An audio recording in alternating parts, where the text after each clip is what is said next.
Startup सुनने में बड़ा फैंसी और चमक धमक वाला टर्म लगता है भी। स्टार्टअप फाउंडर्स को जीने का मकसद मिलता है और यहाँ काम करने वाले लोगों को धुआंधार लर्निंग का मौका। और भारत में इसका क्रेज कुछ खास ही है, इतना कि ग्लोबल स्टार्टअप डेस्टिनेशन के मामले में भारत तीसरे नंबर पर है। लेकिन इस चमक धमक वाली दुनिया का एक हिस्सा इसकी काली सच्चाई भी है, जहाँ कुछ स्टार्टअप्स दुनिया भर में नाम कमा रहे हैं, कुछ ऐसे भी हैं जो फ्रॉड की इबारत लिख रहे हैं। भारत पे, बायजूस, गो मैकेनिक, ज़िलिंगो, ट्रेल, ये वो कुछ नाम हैं जो अपने मिलियन बिलियन डॉलर आइडिया के लिए नहीं बल्कि फाइनेंशियल फ्रॉड्स के कारण सुर्खियों में आए। अब इस लिस्ट में एक नया नाम जुड़ा है, जेंसॉल इंजीनियरिंग का।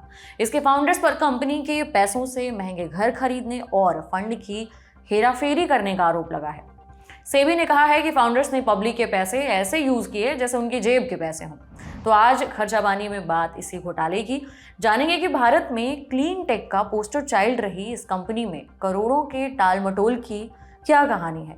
सोशल मीडिया पर आज ये चर्चा का विषय क्यों बनी रही, निवेशकों के पैसे को कहाँ लुटाया जा रहा था, और आखिर में एक काम की खबर पर बात करेंगे कि टैक्स रिफंड से जुड़ी क्या दिक्कत आ सकती है। आइए शुरू करते हैं। नमस्ते, मेरा नाम है उपासना और आप देख रहे हैं लल्लन टॉप का डेली फाइनेंशियल बुलेटिन खर्चा पानी। शुरुआत ताज़ा खबर से। जेंसॉल इंजीनियरिंग के फाउंडर अनमोल सिंह जग्गी और पुनीत सिंह जग्गी पर कंपनी के पैसों का गलत इस्तेमाल करने का आरोप लगा है। सेबी ने 15 अप्रैल को दोनों प्रमोटर्स को किसी भी लिस्टेड कंपनी में प्रमुख रोल निभाने से रोक दिया है। ये वही जग्गी ब्रदर्स हैं जिनकी कंपनी ब्लू स्मार्ट बंद होने की कगार पर पहुंच चुकी है। जेंसॉल ही इस ब्लू स्मार्ट की पेरेंट कंपनी है। इस मसले पर हमने 2 दिन पहले ही खर्चा पानी में विस्तार से बात की थी, इसका लिंक आपको डिस्क्रिप्शन में दे देंगे। बहरहाल, इस खबर के 2 दिन बाद ही दोनों फाउंडर्स फिर से चर्चा में आ गए हैं। पूरा मसला जानेंगे, लेकिन पहले ये जानते हैं कि आखिर जेंसॉल करती क्या है। जेंसॉल इंजीनियरिंग 2012 में शुरू हुई थी, चंडीगढ़ में रजिस्टर्ड है। कंपनी के फाउंडर्स हैं अनमोल सिंह जग्गी और पुनीत सिंह जग्गी। करती क्या है? कंपनी की वेबसाइट दावा करती है कि वो क्लीन एनर्जी सेक्टर में क्रांति लाने के सफर पर है। कैसे? सोलर पावर प्रोजेक्ट्स के लिए ईपीसी यानी इंजीनियरिंग, प्रोक्योरमेंट और कंस्ट्रक्शन सर्विस देकर।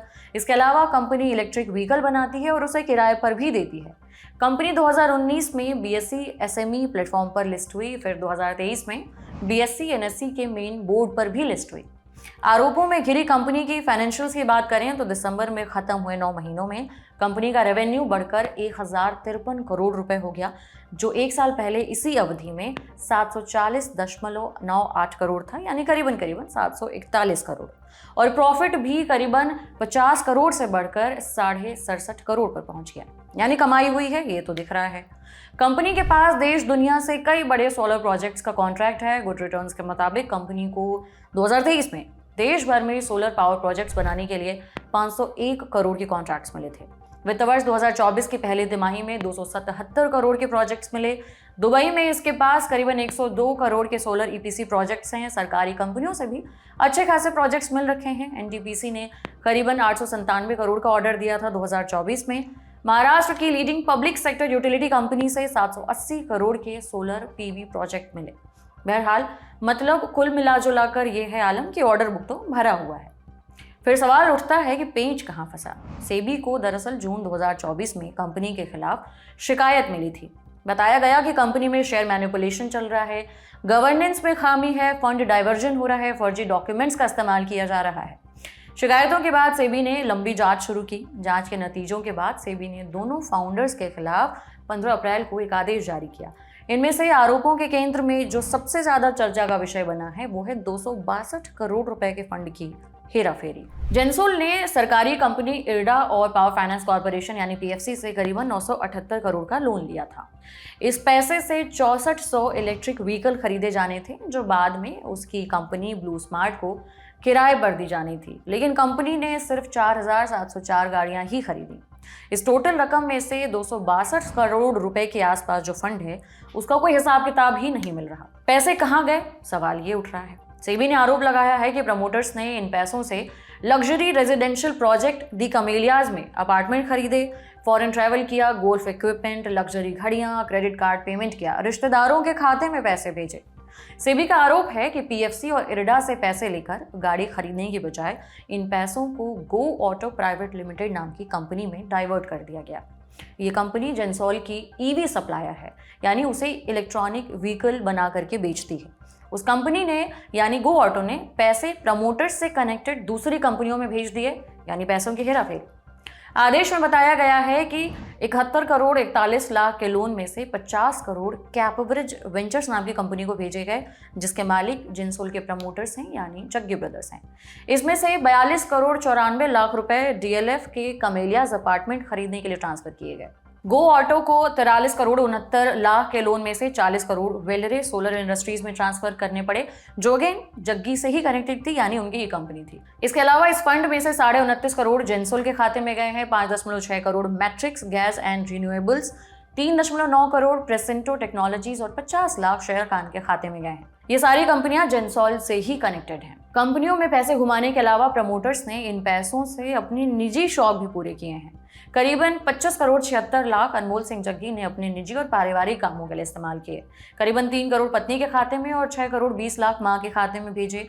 26 लाख का गोल्फ सेट खरीदा, 8 लाख मेयो डिजाइन नाम के इंटीरियर डिजाइनर फर्म को दिए गए, 17 लाख 28 हजार की टाइटन की घड़ी, 10 लाख 36 हजार के स्पा सेशन, पर्सनल ट्रैवल पर 3 लाख रुपए और क्रेडिट कार्ड के पेमेंट के लिए 9 लाख 95 हजार रुपए का पेमेंट। ये सारे खर्चे कंपनी के फंड से हुए।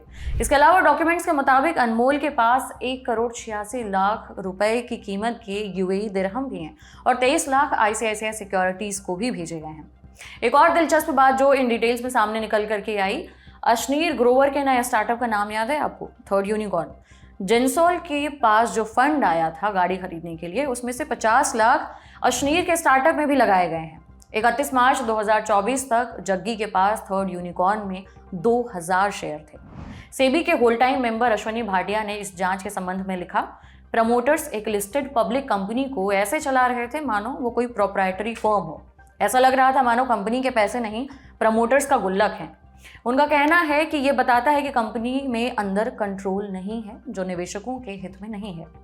सेबी ने आदेश जारी करते हुए फैसले सुनाए हैं। उसके मुताबिक फाइनेंशियल मिसमैनेजमेंट और फंड मिसयूज के आधार पर दोनों को किसी भी लिस्टेड कंपनी में डायरेक्टर या मैनेजरियल पोजीशन की जिम्मेदारी निभाने से रोक दिया गया है। कंपनी के बुक्स जांचने के लिए फॉरेंसिक ऑडिटर नियुक्त किए गए हैं। जेंसोल और उसके अन्य कंपनियों के शेयर बाजार में ट्रेडिंग पर रोक लगा दी गई है। कंपनी ने 1:10 रेशियो का स्टॉक स्प्लिट प्लान बनाया था। सेबी ने इस पर भी रोक लगा दी है।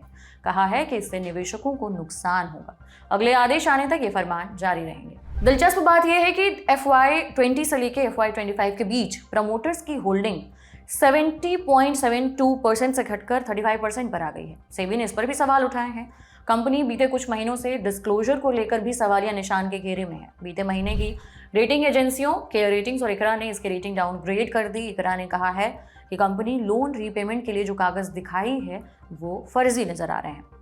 इसके बाद से ही लगातार जेंसोल के शेयरों में गिरावट देखने को मिल रही है। आपको बता दें, कंपनी का शेयर पिछले एक साल में 87% गिर चुका है। कंपनी का मार्केट कैप भी इस एक साल में 4300 करोड़ रुपए से घटकर 506 करोड़ पर आ चुका है। दिसंबर 2024 तक लगभग 90 लाख रिटेल इन्वेस्टर्स के पास जेंसोल के शेयर थे। मार्च 2025 तक का जो लेटेस्ट डेटा है रिटेल निवेशकों का वो उपलब्ध नहीं है, लेकिन हो सकता है कि इस बीच कुछ निवेशक बेचकर निकल भी चुके हैं।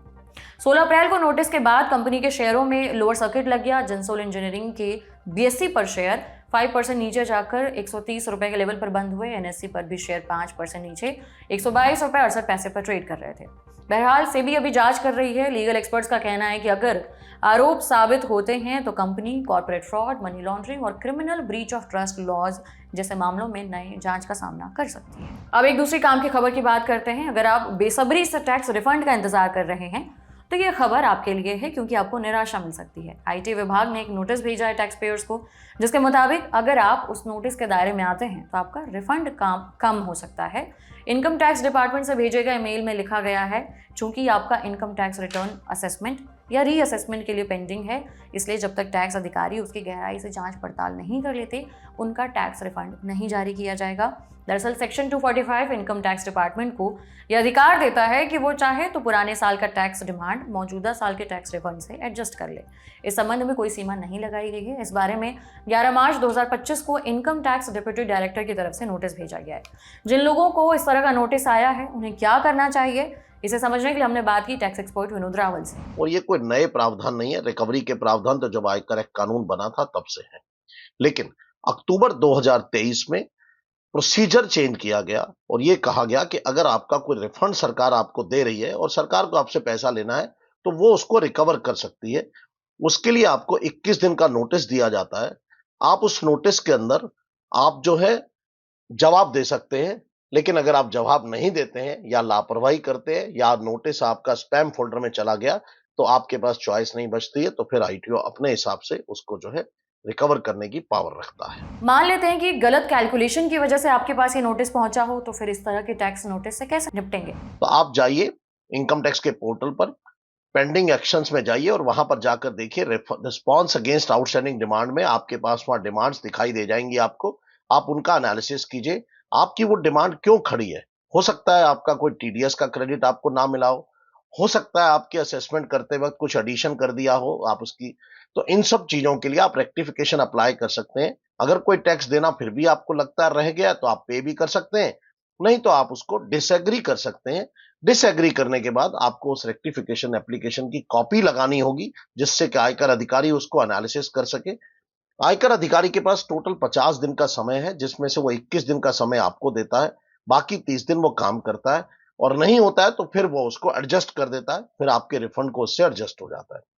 इसके साथ साथ अगर आपका कोई असेसमेंट चल रहा है या कोई अपील में ऐसा लगता है कि वहां से आपको फेवर नहीं मिलेगा, ये डिपार्टमेंट अपना एनालिसिस करता है, तो उससे भी आपके रिफंड को होल्ड किया जा सकता है।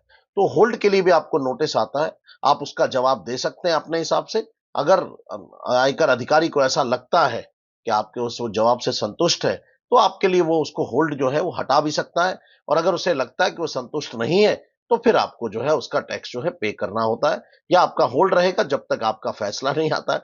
तो सरकार को क्योंकि आपसे पैसा लेना है, तो इसलिए वो इस पैसे को जो है उसके साथ-साथ एडजस्ट करके चलता है। आज के बुलेटिन में इतना ही। कैसे लगी ये जानकारी हमें ज़रूर बताएं कमेंट बॉक्स में। बाकी कॉर्पोरेट गवर्नेंस में इस तरह के फ्रॉड और तमाम तरह की जो ये मसले आ रहे हैं उन पर आपकी क्या राय है वो भी हमें कमेंट बॉक्स में बताएं। अगले एपिसोड तक अपना ख्याल रखें। देखते रहिए द लल्लन टॉप। शुक्रिया।